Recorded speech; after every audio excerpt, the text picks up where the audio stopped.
Hello, and good evening to everybody. You are listening to Creating the Conversation podcast, episode 30. Guys, I hope you guys are well. You guys are doing good. Everybody who's listening at this moment in time, and hopefully who will be listening in the future as well. Anyone who catches us at a later time, big up to you. Wherever you are, whichever part of the world you are, whatever time in the day is, it's dark here. We are in the middle of the night at this moment in time, and we are just chilling. Guys, it's been a few weeks that we've not had an opportunity to have a chat with you or speak to you or had the opportunity to have these particular conversations. But these numbers of weeks have been really interesting. I know for myself, especially, and Ivan and myself, we've been honored with great guests. We've been honored with individuals who have come for particular expertise, particular backgrounds, individuals who have certain expertise in their own fields. And one of the greatest reasons why we have chosen to have these conversations and the strapline being creating the conversation, because me and you as an organization, our whole reasoning, our whole existence is based upon dialogue, is based upon having them some very difficult conversations. Of course, we have touched on some in the past, and so some of you who are regular listeners will be aware of this. But naturally, there are certain things that you will be saying, 1 minute, you haven't spoken about this, you haven't spoken about that. If there are any things that you think that we need to talk about, we need to discuss, we need to bring forth, and to generally maybe bring people in who have general understanding about them particular topics of areas and areas of conversation, please inform us. Please tell us. You can go onto our me and you education Facebook. You can go to the me and you education Twitter as well, and you can contact us through that as well. Guys, you are here with myself, Imran Muhammad, and my brother, God bless him, Ivan Humble. Ivan, my man, how you doing? And say hi to the world as well, mate. Go for it. How you doing, everyone? Yeah, I'm good, man. Thank you. Been quite a good week. I've done a couple of shifts as a support worker. Maybe found a new sense of belonging. You never know. Days into tier 2, so not all bad. They pushed you up then. Your tier's been pushed up, hasn't it? Yeah, we're up to tier 2 once we come out. Yeah. Hopefully, see, that's a big one at the moment, because a lot of people were wary. I know a lot of people are getting ready, wanted to have opportunity to go to family on near the time of Christmas. That's something that we are also going to talk about in the future, maybe next week or the week after, because that is a big one for a lot of people around the country, not getting the opportunity to go and see the family. But my mate Ivan, you just said about that you've been doing some work around support working. What's all this about? What are you doing? What's this support work that you're doing, mate? Yeah, just a temp job, helping people in a supported living centre. Just kind of helping them live. Do you know what I mean? I've had some great conversations with some of the old boys. Have got some really interesting lives. Do you know what I mean? Sit and talk to them for hours. They're fascinating. Good. Listen to all their stories and that. So yeah, it's been good. Maybe interesting. Maybe we can pull some of them onto the platform. All right, get the laptop in front of them and say, "Come on, guys, you got to say something to us and to the world as well." And maybe we can have that conversation with them in the future. That'd be really good. Ivan, today's area of conversation is something which is very dear to the whole me and you education brand. We work in certain sectors. Of course, we work in councils, we work in we work with the police, we work with the other sectors of society as well. Yeah, but one of the main areas where me and you education works and is suited perfectly is in the youth sector. May that be youth clubs, may that be schools, primary, secondary, may that be colleges, universities. We go in, we talk, we discuss, we converse about identity, belonging. We talk about group, the whole process of being careful and safeguarding yourself online, offline, also around issues of radicalization, extremism, online grooming, and all areas pertaining to these particular areas of discussion. And I know just before we're going to talk about that's what our subject for the day today is as well. It is about the youth and radicalization. And the reason why myself and Ivan want to talk about this today is because not only that me and you education is an organization which deals or talks about this or goes into particular setups to do particular workshops around this, but also because there has been a sudden rise in young people. When I mean young people, guys, I'm not talking about people maybe under their 30s or maybe in their mid 30s. We talk, or in the 20s. We are talking about young kids, teenagers, in the teens, who have been radicalized, who have been, groomed to think in a particular way, in a very extreme way. All right. And let me share this with you guys. The reality of the matter is this: there are people who've been given sentences, right, for prison sentences for their particular type of activity, and especially around what's been going on. We're talking about youth life. We're talking about lack of social contact with other people, individuals. Like, we don't even, I can bang on and talk about what's been happening with the lack of money in our core councils, and the lack of youth provision. All right, because of that reasoning, there's nothing occupying our young people, and because of that, they want to occupy themselves and they get up to mischief. Not entirely their fault. I'm going to be very clear with that. This is not the fault or the blame upon them particular young people. We have to, as people of society and community, as adults, we have to take responsibility. Ivan, my man, give me something, my bro. Tell me, why do we want to talk about youth and radicalization today? Oh, you just said about the age of them. I'll just open 3 links up quickly, right? There's one lad, 6th of November, a 17-year-old boy from Rugby with extreme right views, offering to build weapons for individuals online, jailed, 17 years old. The next one, this one got suspended and 20. No, sorry, aged 18, sorry. He admitted 14 terrorist offences as well. Oh, wow. They got a 2-year suspended sentence. 18. And there's more. There's a bit local to me, really, up in Lincoln. Remember, we did a project up there a couple of years ago as well. Yeah, we did. How old was this one? Let me have a look here. I'm just trying to find the age. Was it 20-year-old from Lincoln? He was charged with right-wing terrorism offences as well, which he had a possession of recorded information that would be useful to commit an I'm guessing bomb making plans or something like that. Do you know what I mean? Wow. Oh, but God, again, okay. 20. So that's 3 different ages, and not one's been over 20. Do you know what I mean? So this is really serious, because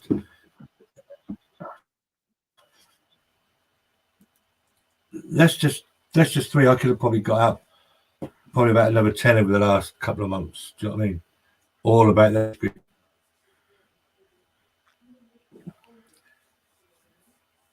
And to be fair, I don't think we can blame lockdown yet. As such, I don't think lockdown is the problem as yet, because obviously these people charged and sentenced, their offences took maybe last year before this. So I reckon a few months more time, we'll see another big increase. Do you know what I mean? I think that by the figures that were released this week, is kind of that pick a little bit. We'll bring and share these particular figures with our audience as well. But I think, Ivan, you just hit on something very, very, very crucial. You just given 3 particular accounts or 3 particular cases, and all of the young people, right? They're in the early 20s or in their teens. Now, Ivan, my man, this is huge, because one of the areas that I've had the opportunity to look into is around Islamism, and how Islamist radicalization and extremism works. And one of the key trends that have changed in the last 10 years, or not even just before that as well, that there was this, a desire to work upon a particular sector of society. Now, they went from everybody and anybody, it doesn't really matter. Whoever gets caught in the in the net. We're not really worried. Man, woman, elder, youngster, we don't really care. If they're on our way of thinking, or we can manipulate them, we can radicalize them, we can groom them, we're going to do that.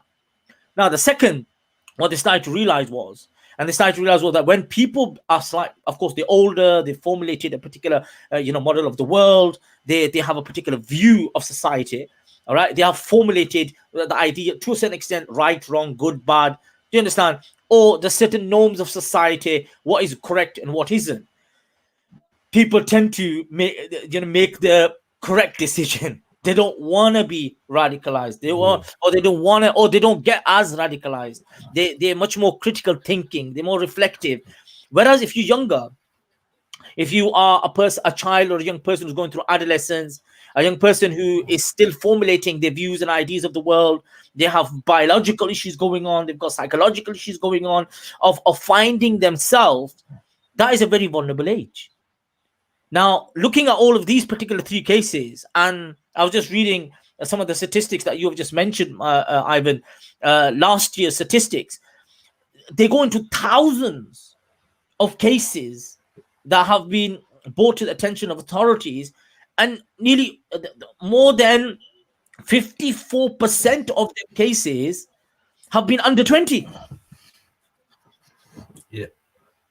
Oh, and the youngest is 13. The youngest was at 13 and 15. That's right.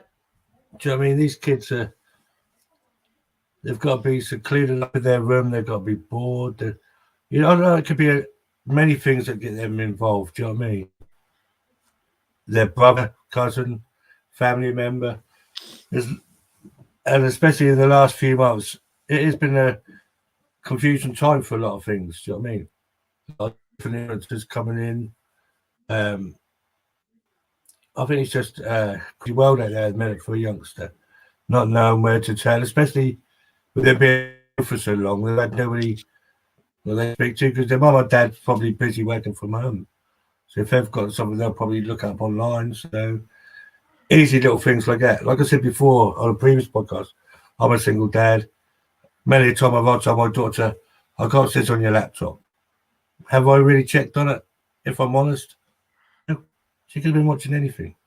Luckily, she's quite resilient, do you know what I mean? But how many other parents out there have just said that because they've got to get this bit of work done for work on, they've got a deadline, they've got to get it done, do you know what I mean? So that's it's what just COVID's caused.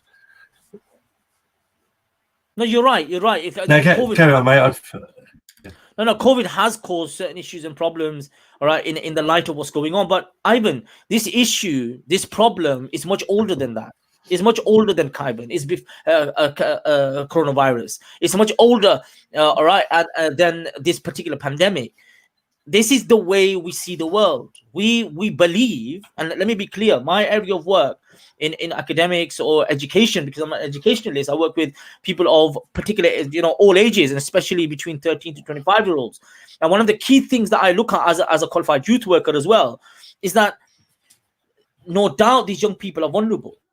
There are very young people naturally, right, because of this lack of formulated structural, view of the world, model of the world, they become very, very vulnerable. Now, within the home, I always talk about child safety online, right? And one of the main areas of concern is what we've done in a lot of ways is that we have forgotten. I'm not saying everybody, but I'm genuinely putting it out there in the sense that we need to reflect over this as adults, as parents, as guardians, that the first step, all right, the first step of safety, or the first barrier of safety, or the first, way we can create a safe zone is understanding that the internet is not safe. It's not safe. It needs some sort of walls. It needs some sort of barriers. It needs, child protection on there. It needs, parental guidance on there. Right? Now, the material that our young people watch, the information that they are exposed to. Ivan, let me share something with you. This is about 4 or 5 years ago, and they invited me into school to talk about online safety. Right? Now, this is just a general, being aware of particular type of material. It's nothing to do with radicalization or extremism, nothing like that at all. It's predominantly around the type of material our young people watch, around pornography, around, certain type of material they may read. You understand? I came across statistics. 7 and 8-year-olds had stated, right, to their teachers, to their mentors at school and tutors at school, I am scared, right? I am scared. Why am I scared? Because I have seen something. I can't make the heads and toes of it. I can't head and feet of it. I don't know what to do with that. The amount of young people who were exposed to pornography. We're not talking about, soft material here. We're talking about hard material here, right? 12-year-olds, 13-year-olds, right, who've had exposure to certain type of material. It's shocking. Now, this is in our modern technological society. This is in a society that we have literally in our hands. Do you know what I mean? 24/7, this stuff. Yeah. Right there, bro. You know what I'm saying? We carry it around with us. We carry around it. Carry hate around with us, don't we?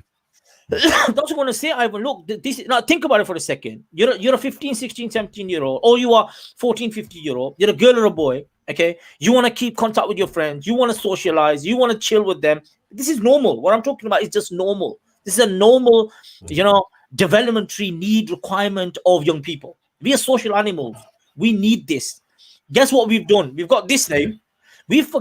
Unlike the real world, if someone looks a bit suspicious, if someone looks a bit out of place, right? Someone who looks like, hey, 1 minute, this guy's a bit fishy, mate. What are you going to do? You're walking down the street, you'll walk away. True, innit? Check this one out. This one is like poke, ping, knock, knock. It could be anyone. And you and I both know this. Adults fall into the trap, right, of clickbait. People use certain stories, certain type of information online to drag people like you and me in. These are young people. And I'm not, listen, I work with young people myself. They're bloody clever. Do you know what I'm saying? They're on it. But that doesn't take away that they're not vulnerable. Because if one person has not, and many young, exactly. I'm not putting it out there. This is my rant of the day, mate. Do you know what I'm saying? Now we say, oh, kids are the future. If they're the future, what the hell are we doing to save them, man? That's my rant of the day, done, bro. Well, yeah, but just to continue that little rant a little bit, I guess. What you said there about vulnerable, right? I thought this the other day, look, when we talk about radicalization, extremism, we warn about vulnerable people, Once said vulnerable person or people get radicalized and possibly charged with something along the line, do you know what I mean? Why do we then see them as perpetrators and not victims? Exactly. That's a very good question. No, I see it, mate. Look, you know what you've just said? See, this is the other side now. Our problem within this country, right, is how we see criminal activity and criminality generally, right? Now, I'm not saying that suddenly we should become all, very, liberal in the sense that, no, everything goes and everything is fine. That's anarchy. It doesn't work like that. There has to be rules and regulations. There have to be clear-cut boundaries, right? I get all of that. I understand for a society, for a community to work, you need all of that. But your question is genuinely valid. When an individual has come through a particular process, right? They're still young, they're still vulnerable, they might have committed wrong, they might have gone down the wrong path. What do you do in normal situations? You try to rehabilitate them, you try to support them, you try to understand what happened, and then you make a pathway for them to come back so they can re-engage with general society. But you are right to say this. And in fact, let me share something with you. In our with I think it was Kath, wasn't it, in episode 4, and I want a lot of our listeners to go back. and to listen to. We did a Creating the Conversation podcast, episode 4, with Kath, and she told us about, and we talked about the ripple effects of radicalization, the impact on family members, the impact on the mums and the dads and uncles and aunties and the society and community. Whereas I believe the Kat's kid was a teenager, was a young lad. It's true, isn't it? Yeah, early 20s, I think. Early 20s, I think. Exactly. You know what I mean? Young Or, man. No, I think, no, actually, I think he was, yeah, he was a young man, I mean. He was a young man. And the same with, it was same with Nikki, yeah. That's right. That was our episode 6, I think it was. Yeah, episode 6, Creating the Conversation, episode 6, where she came in and she told us about her child going to Syria. Do you understand? And that whole story and and the impact of that on her family. Now, of course, you know, the Lord have mercy that the young man had lost his life. All right, and it's a great loss to her, you know, his family and her and everybody, and our sentiments and feelings are with them. But as families, they are trying to rebuild whatever they can. But as a society, what are we doing? Now we've just spoke. You've given us 3 cases. Oh, come on. Let me check this out. Check this out. Check this statistic out, my man. Check this statistic out. Which when you read the numbers, you think, what the hell? Check this out. In the year ending March 2020, of the 6,287 referrals, the majority were of individuals aged 20 years or under. 3,423 of them. 54%, bro, were under 20 and under.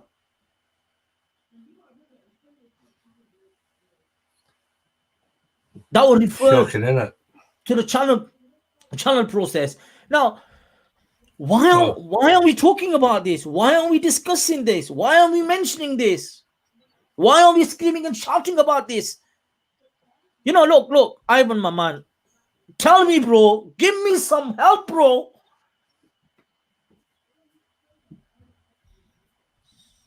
I just, well, that question is because I've been watching some of the county lines things. Do you know what I mean?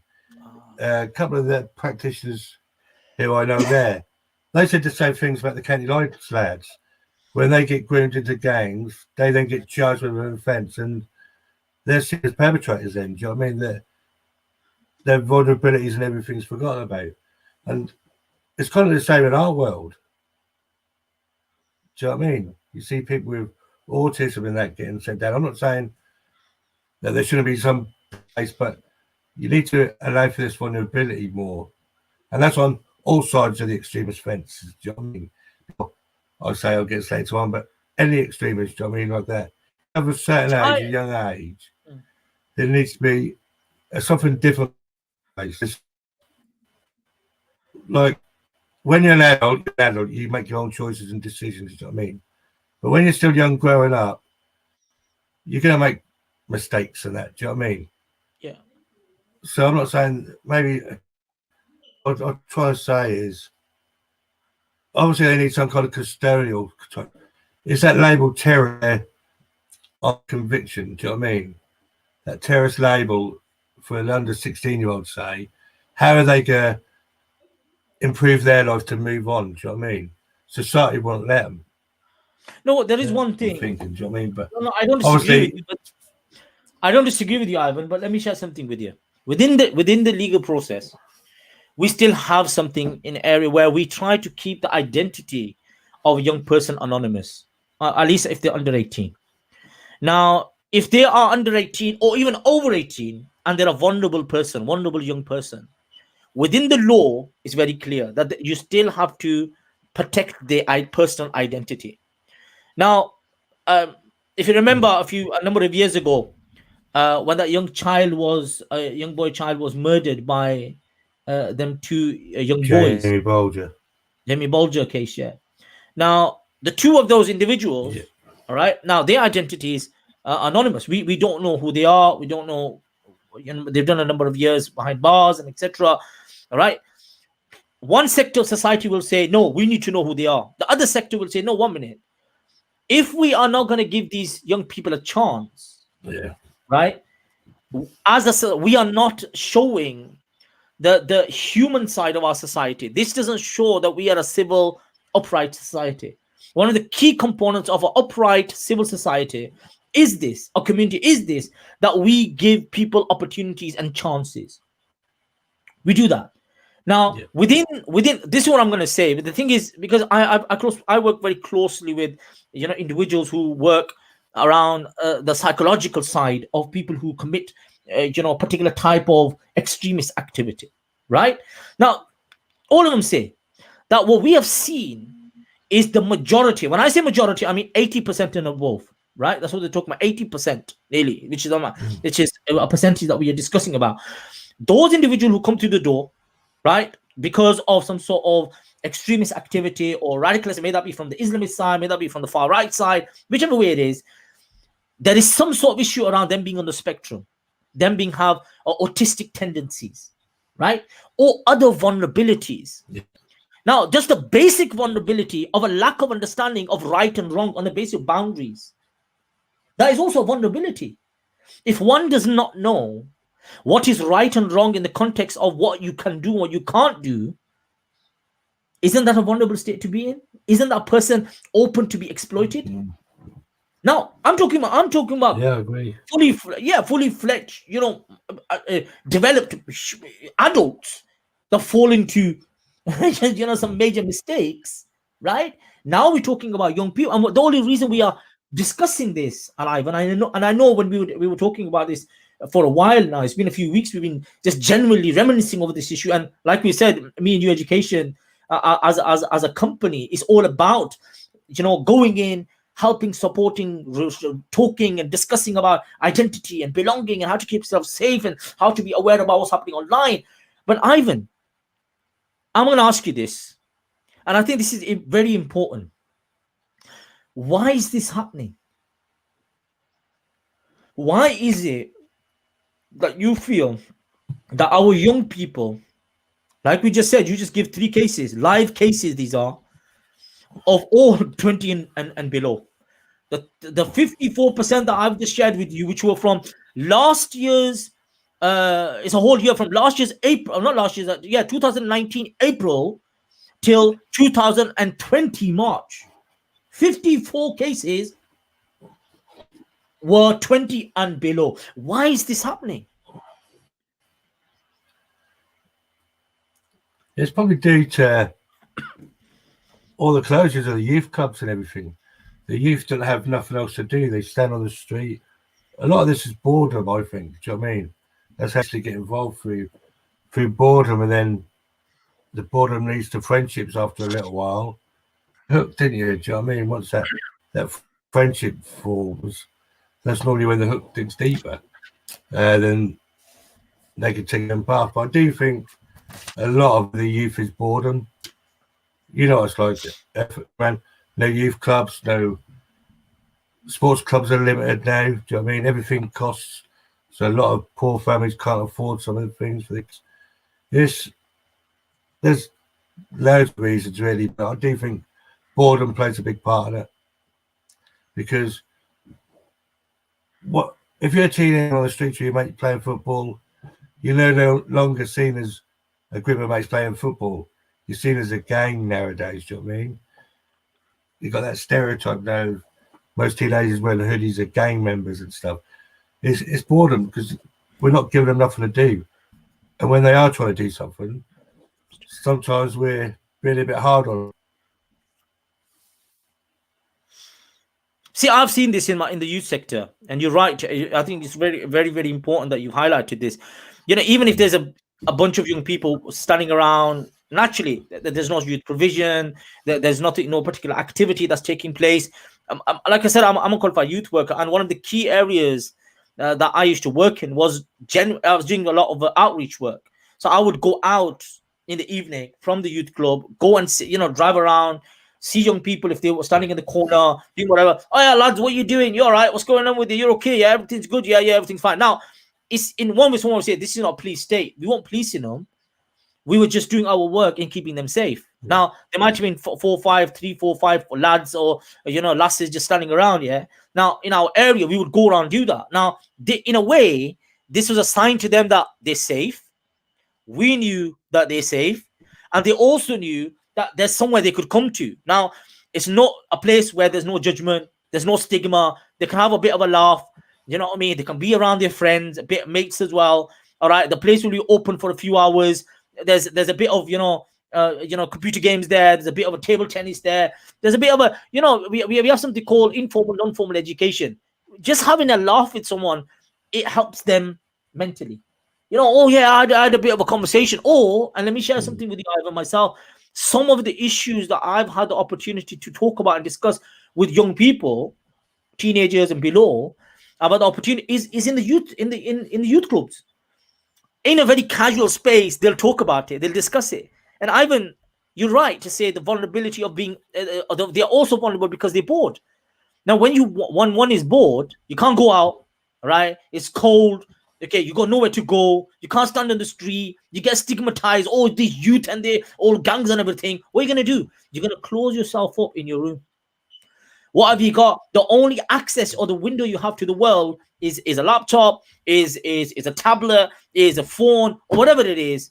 And when you go online, and if you don't have the safety mechanisms in place, oh my God, you've just thrown yourself, or you've not purposely, but you've thrown yourself into the lion's den. Bam. Now this is a big one. This is a big one, I tell you, mate, because with the young people, I'm talking about, when I mean young people, I mean across the spectrum. We're not talking about blue, black, green, whatever, everyone. Doesn't matter who they are, because the vulnerability are the same. Look, let me share something with you. Look, you've been a young man, I've been a young man in my life here, yeah? Right? We're not all codgers at this moment in time, but we know what we're doing, yeah? To a certain extent. But ourselves, hopefully, hopefully. What's wrong with you? Why you got surprised for? 50 now, remember? Hey! I was 50 the other week. Yeah, 50 is the new 20, mate. And remember this, men never get old. They always think they're kids.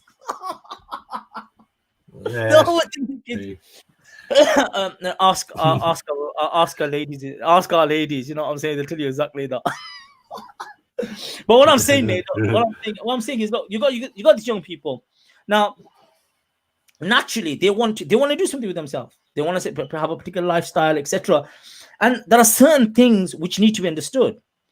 This idea, we're talking about young men, for example, right? This boyish activity, attitude that we have. We like being macho, right? We say, thrill. We want to see something which is thrilling. This is why a lot of people, those people who make games, right? They know this. They understand the psychology of young men and women. They do a lot of research around this. And when you have certain type of game, Minecraft and many other type of games that you have certain like Doom and whatever. These type of games are about gore, blood, fighting, guns. Do you understand? Doing missions, pop this, pop that. You get this much points. You get that much points. All right. Now, what they've done is that they're playing into the psychology of young people. Right?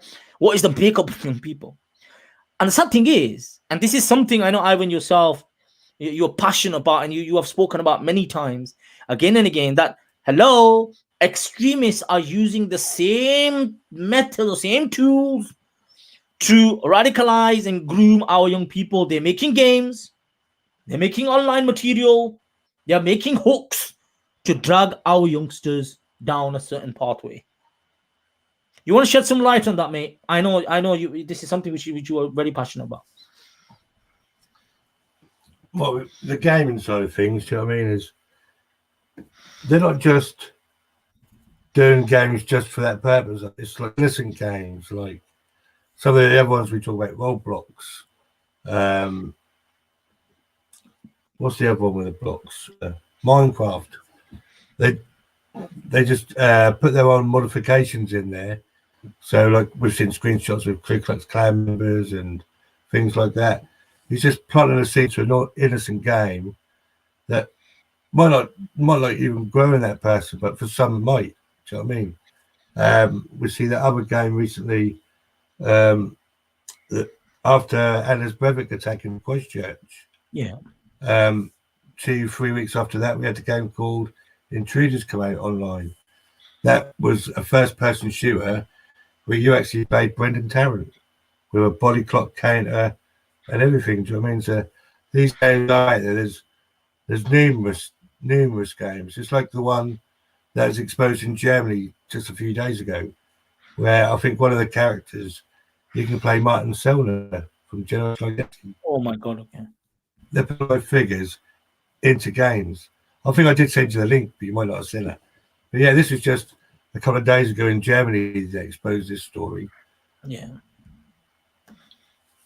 See, it's just some games are designed for you to play that where you kill the other. And there's quite a few out there, but some are with just subliminal messages in. And no game's untouchable. I've seen screenshots of Grand Theft Auto, Fortnite, Call of Duty, like we talk about as well. Nearly every game's got something in it, if you look, I suppose, or it's there somewhere, just hidden away. And yeah, but not only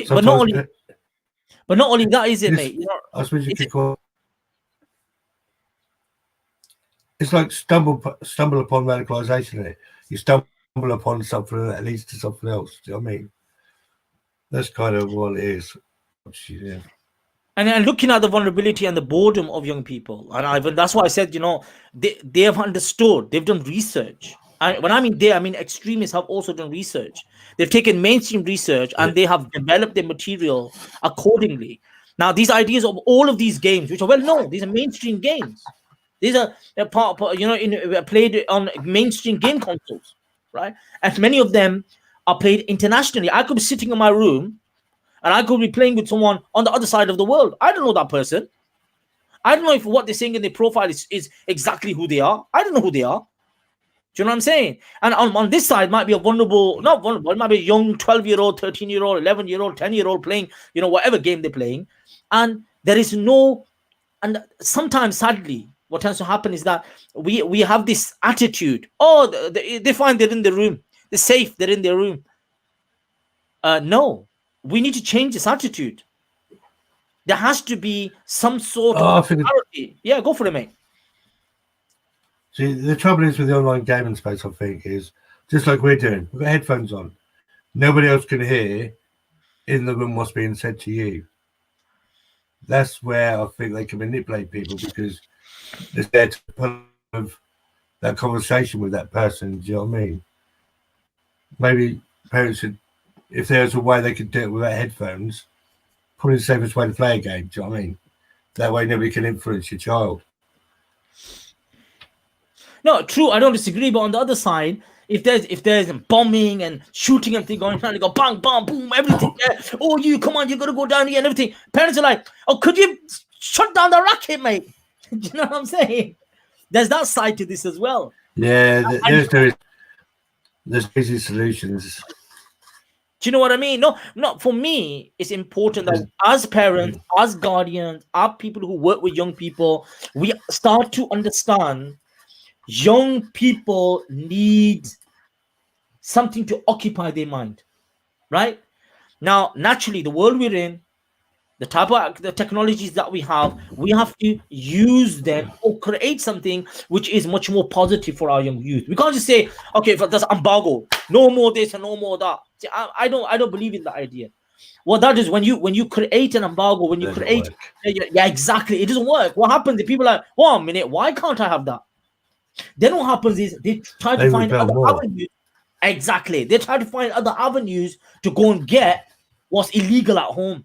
So there has to be some sort of understanding. There has to be look. Let me share something with you. You know, I know. I'm going to touch on this because I think it's highly important. Any human being, regardless of what the age they are, they need to talk to people. Yeah, we need to create an environment of dialogue. Now, think about it for a second. You're a 14, 15-year-old young person. From March, I'm just saying, I'm not talking about before March of this year. But before March of this year, this problem is much older than that. But let's just talk about under the pandemic. All right, what's happened?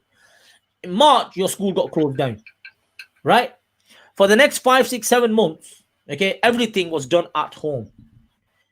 food, living, standard, everything. You got nowhere to go out. You can't go clubbing. You can't go chilling. You can't go in town with your friends. The only way you can contact any human being other than direct family was what? Online. Yeah, online. Now, Yeah. Ivan, you and I both know if there are no limitations or certain, I don't want to use the word restrictions. I don't want to use, that's the wrong word. What I'm going to use is safety mechanisms in place.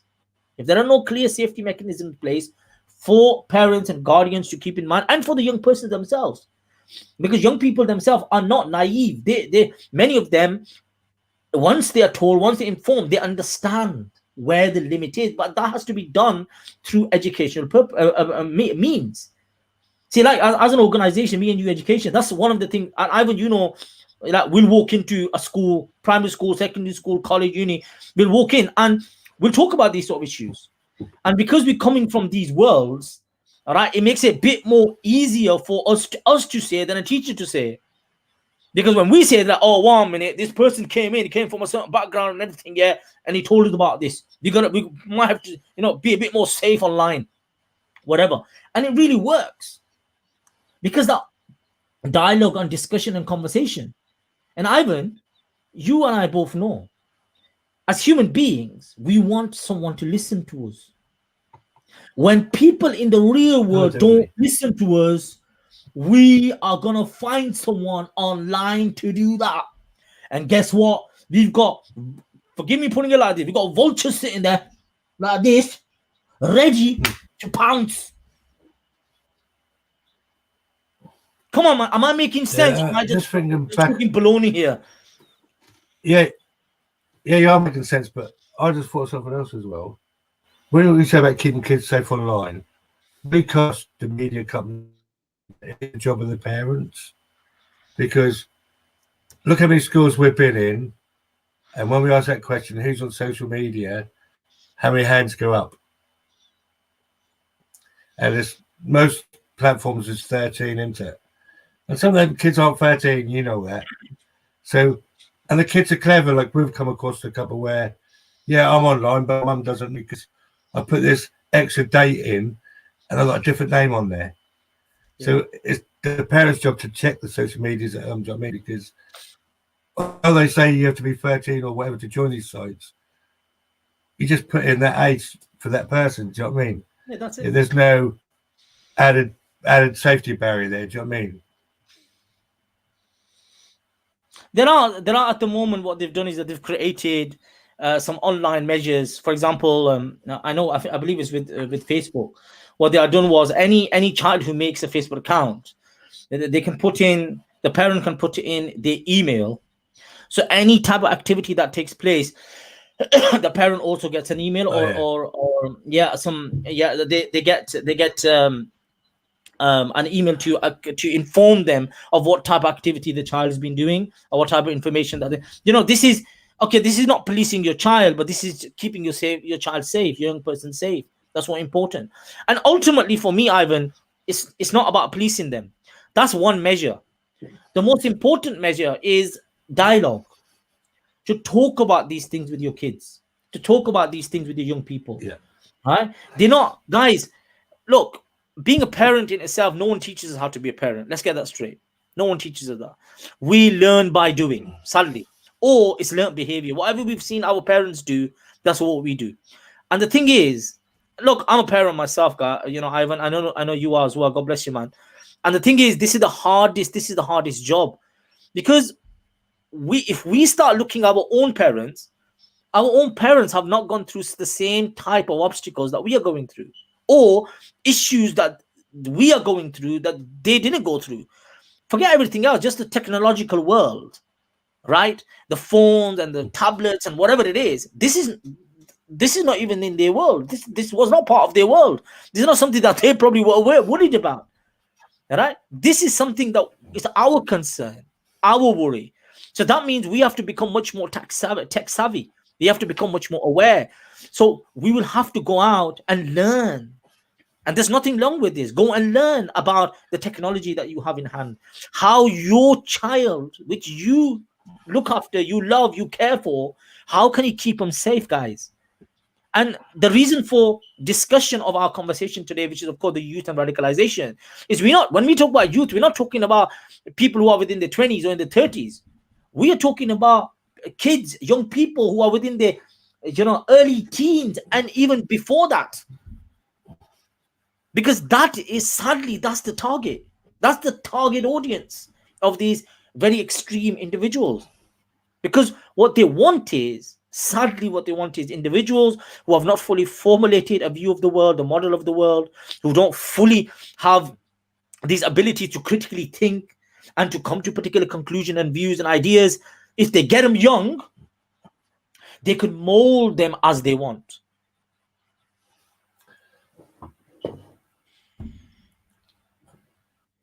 Actually, what you just said about grabbing them at a young age, right? If we're going to use a case sample, this just popped in my head because if you look at Mark Collette from from Patriotic Alternative, he was the BNP youth leader. Right. So Nick Griffin greened him, giving that power, empowered him. Now look at the group he's in now, do you know what I mean? So that just proves if they get him young, they can move on to become more extreme, for example. It was the same as, he's not just the only example, Jack Renton started off as BNP youth leader as well. Yeah. He's now doing a life sentence in prison. Wow. For plot to kill Rosie Keeper, wasn't it? Do you know what I mean? So if they do get him young, that's just proof that if they get them young, there's do change in some people. Do you know what I mean? Yeah. And I hate saying there's do change in some people, but it's that embedded from a young age. It is what I think he's 40. So from youth to his 40s, do you know what I mean? It's a lot of time to be involved in something. And it is, they've caught them at an age where they've given their narrative to them. And that narrative has become part and parcel of their natural development. Now, if there is no counter narrative, all right, if there is no narrative that, no, 1 minute, you need to see the world as a whole. Doesn't matter what color they are, doesn't matter what religion they are, doesn't matter what background they're from. They are also human beings. They also have desired needs and requirements. It's not just because of your skin color, you're better than all of human beings. That's ridiculous. But if that is what's the only narrative one knows, look, I was reading something very interesting around cults, cult mentality, right? And one of the key things that came up and kept coming up was those young children, okay, that are brought up in a cult society, in a cult community. What happens to them? Okay. Now, the majority of what the statistics were showing that these young people later on have to go through immense therapy. They have to do immense counseling, okay? Because there's so many aspects of normal society that they lack a sense of belonging, lack a sense of knowing who they are fully, completely, especially once they come out of that cult mentality or cult society or community that's been created, and suddenly they've been thrown into mainstream society. They're like, what the hell is this, man? It shocks them. It's a shock to the whole system. So they have to go through certain type of therapies, certain type of counseling, interventions, and etc. for them to behave normally in society. Now I'm talking about, of course, cult mentality. These are very extreme organizations as well, but which come through people who have religious connotations, religious inclinations, and etc. On the back of that, they create certain societies and communities where they segregate. But the same type of studies, the same type of interventions are showing that the vulnerabilities and the same problems of those young people who have been caught very young, have been radicalized, and gone through a particular mindset, or a certain mindset or a certain narrative have been given to them of the world without any counter narratives or other views and ideas. They later on in their life have to go through a lot of different type of interventions, how to hold themselves in society, what is to be a normal human being in a diverse society where there are people of all backgrounds, all views, all ideas, all sexualities, all understandings, all religions. Do you understand? It's really difficult for them. And many of them can't function in society. Some, and sadly, they lose their lives, they take their lives, they, try to find purpose. Now, at the moment, of course, I have a few cases in my mind, all right, which I am talking on the basis of, because I have seen firsthand, just like yourself that you've just mentioned, the impact of certain type of radicalization and extremist narratives, which impact a young person afterwards. When you challenge certain views, they're like, oh my God, what do I do now? Because that's all they know. Now, once their world has been shattered, it's been removed and a vacuum is created, something needs to be filled in. And sadly, as a society, what do? Once we've created a vacuum, we try to remove that, we call de-radicalization, and then what do? You just chuck them onto one side. Bucking in the world, vulnerable. Go for it, Ivan. You're going to say something. Which is why I said before that my one criticism of a prevent is that after the IP is finished with the person, I do think the person still needs that extra bit of help for the next 12 months. Maybe throw a mentor in there for them just for a little bit, just help them for that with that adjustment. Do you know what I mean? Because that adjustment is hard for people. Because once you've been a part of something, you're not a part of something. It's a totally different world out there, trust me.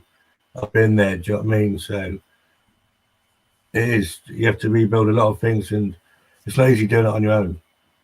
It's always good to have somebody you can talk to, a friend, just somebody who won't judge you, do you know what I mean? I was lucky I had man minds. I was quite lucky in a way, but it was still hard. And it must be harder for me going through it, but you think of some of these youngsters going through it, it's got to be even harder for them. And especially if you don't have people around you to give you that counter narrative or the opportunity to open up the conversation, get other views and ideas in. That's the hardest thing. This is one of the reasons why me and You Education and the founders of the organization, like of Irfan Chishti and Mr. Dave Olpo, both of them, that's why they wanted to create a platform or a workshop, a structure, an organization, just like me and You Education. So we go into schools, we go into youth settings, we go into youth clubs, we go into colleges and etc., where we give other narratives, so our young people become much more resilient. No, look, people have views. Let me share something with you, Ivan. I know you have the same experience. Every single time I've asked, and you know this, when we do the workshop and we do the type of assemblies and etc. that we do, and type of intervention that we do or work that we do, and one of the key things we ask is around certain cases. And I remember a few years ago we were talking about MEN, the atrocity in MEN. Now, this is the God's truth. We went to a primary school, and this is year 6s, right? And of course, it's tailored according to what is required within that age range, age requirement, age appropriate, all of that. That's what's done in the organization. But we just, as I thought we talk, one of the young people, it was a young girl, she raised her hand, right? And because we were talking about, this whole idea of that there are certain people who do really bad things and how we should become a bit more safe and what should we do and things like that. This young girl puts her hands up and she goes, in fact, this is a school in Manchester. So she goes, they put her hands up, she goes, the Aria Grande concert, right? She mentions that. And she goes, that was really bad what happened there, right? Now, of course, we talked about it. And before we started to discuss that, of course, we opened it up. Who else is aware of this? And the God's truth to this, we're talking about year 6 primary school, nearly 90% of them picked up their hands up, raised their hands up. Now, our kids are not naive. They don't live in a small box somewhere, which they're not aware of the real world. They're exposed to all this stuff. We may think as parents, yeah, the news is on, the kid's not interested, the child's not interested. No, mate, they are. They may not come across interested. Oh my God, they're aware. The things that they hear, the friends might have discussed this. And nowadays, which is a good thing to a certain extent, even in lesson planning, All right, this is taught. Any incident or issue occurs, teachers, all right, part of the curriculum, they discuss contemporary issues. Why do we do this? Because our young people are not in a vacuum. They are part and parcel of society. But all it is, you have to give them the holistic image, the holistic picture, all right, the full the narrations and narratives and viewpoints, so they can make their own judgment. And Ivan, on the back of that, I want to bring attention, and this is something that I think is brilliant. It's been coming, and it's been coming for a long time. But I say, we have something in our language, derai drustai. We have it in our language, derai drustai. Even though it's come late, but it's come and it's correct. All right, correctly it's come. There is a website, actearly.uk, right, which I'm going to pull up for people to see, like actearly.uk. We want to show a video, and then there's maybe a few words that myself and Ivan are also going to share about that. Is there anything that you want to say about this, Ivan, before I put this on so people to watch and just to get an understanding what type of support and help that is out there at the moment around helping young people at a earlier and younger age? It's kind of the government's new website, but easy to navigate, full of support, where to go, what to do, who to contact. There's a list of groups on there as well. I think it's a perfect hub. Do you know what I mean? The one thing I will touch on, because on the prevent figures, I noticed today that it also lists that where the referrals come from and everything, right, which is quite interesting to see. But it was a bit disappointing to see that just 2% of the referrals come from family and friends. So hopefully this website will give people the confidence to seek help for whoever they need it for. It's easy to navigate, and you'll be passed on to the right people who can help you with support.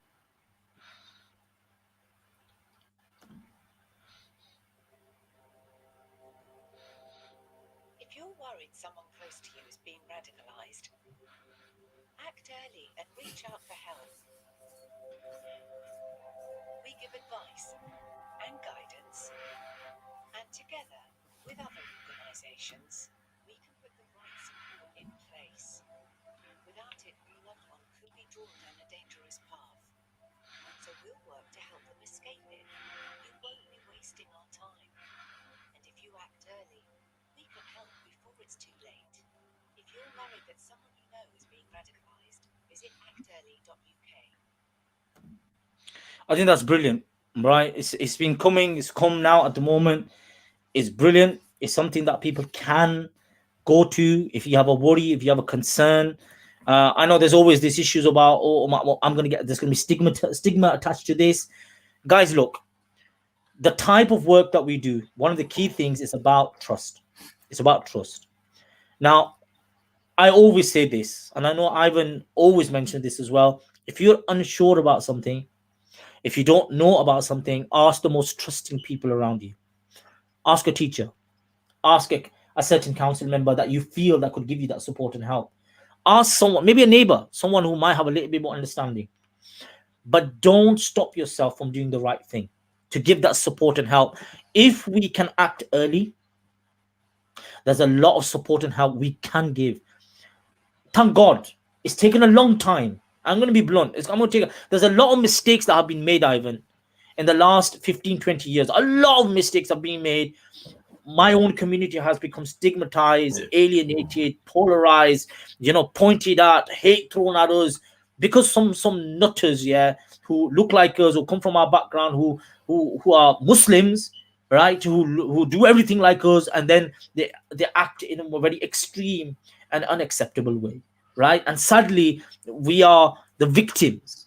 No doubt, the victims of the people. Victims are also the people, individuals, families who have lost individuals because of the activities that these people have done, killed individuals. But also, there's a backlash, and sadly, the backlash does tend to be the communities where these people are affiliated or associated with. So for me, I'll tell you what. I would encourage, and yeah, I just want to say this much. I would encourage parents, guardians, elders, youngsters, if you really want to give help and support, act early. Go for it, Ivan. Yeah, just quick. I'll just have a quick look at the website again. There is a section on there called Real Stories. So there's kind of 8 case studies on there as well to help people. But if you click on if people click tab, a partner, it gives you a list of groups that will help you. And these aren't police or nothing. These aren't prevent or nothing. These are like Nicola, Families for Life Org is on there. CAF with FAE support, Childline, NSSPCC. So it's got lots of places you can go to support. That police only, And in fact, it's not. and Ivan, in fact, some of the names that what you've just mentioned, these individuals have also come onto this platform. You can watch them. You can, because some of the questions that we've asked are very personal questions to them. We want to know the reality of the impact of radicalization. These are mothers, fathers, guardians of people who have gone through or been convicted or who have lost their lives because of being affiliated with extremist organizations. So these families are victims themselves. These mothers, these fathers are victims of of radicalization itself. Now, the support and help that they can give, there's no doubt about this. The support and help that they can give, or even my mate, Ivan, or the type of support you can give, knowing what it is like to be on the other side, right? Not to have to become isolated from a community and then you hold certain views and ideas, right? Because there's no real interaction, there's no real dialogue, there's no real conversation with the people that you have hate in your heart or your mind at that particular time, because it's based upon non-contact or lack of interaction with that particular community. So guys, there's no one solution for every problem. There isn't. But by going to the right people, talking to the people who've been impacted, talking to the people who've been through these experiences, hopefully, God willing, you will get answers, you will get support and help. I'm telling you guys, it's been a journey, and we're still on this journey. We're not saying we have a perfect system. We don't have a perfect system. Look, this whole atrocity that's happened in France, I was invited through me and you education, and of course we did some work. My boss, Imam Irfan Chisti, he also encouraged me to go down. I especially went down to Brussels to discuss this whole idea of giving support and help to the families of the victims of radicalization. Family victims of extremism and terrorist activity. And I went there and I said, I'll probably put this on maybe in the future sometime, some of the extract of some of the things that I spoke about myself. And of course, there were other individuals there as well. Our Joe Cox's husband was also there, do you know what I mean, who was invited specially to discuss about this. One key thing that I said was, guys, you need to understand, we're not saying we got a perfect system, but there are certain things within Europe that need to change. If you really want change, you need to include people that you have fear of. You need to bring them into the dialogue and conversation. In fact, that is one of the biggest problems. For example, the likes of France, that's one of the biggest problems that they have. They have a massive, Muslim population or other ethnicities that live there, ethnic minorities that live there, that there's a lack of real engagement, real dialogue. It's not that Britain, England has a perfect system. We don't have a perfect system, but at least Britain's attitude is what? Come around the table, let's have a conversation. Let me be clear, that's taken a long time. And it's not a perfect system. I'll keep on saying this. It's not a perfect system at all. But at least they're ready to say, come around the table, let's have a conversation. Do you understand? And for myself, and I know Ivan, my man, and me and you education, that is the starting point. Let's have a conversation. Go for it, Ivan. Now, I was just happily listening to you there, just checking the chat. Yeah, I just think, check out the website Without a Doubt. Check out our previous conversations with Kath and Nicola. And hopefully take a bit of confidence in what they say. can't beat the power of real lived experience guides. So speak to some of the organizations on there, and you'll find people you can trust who are non-judgmental and will give you the time of day. Guys, thank you very much for listening. Hope you're well. Hope you stay well. And till next time, peace out. God bless, guys. Creating the conversation. Peace out. Yeah.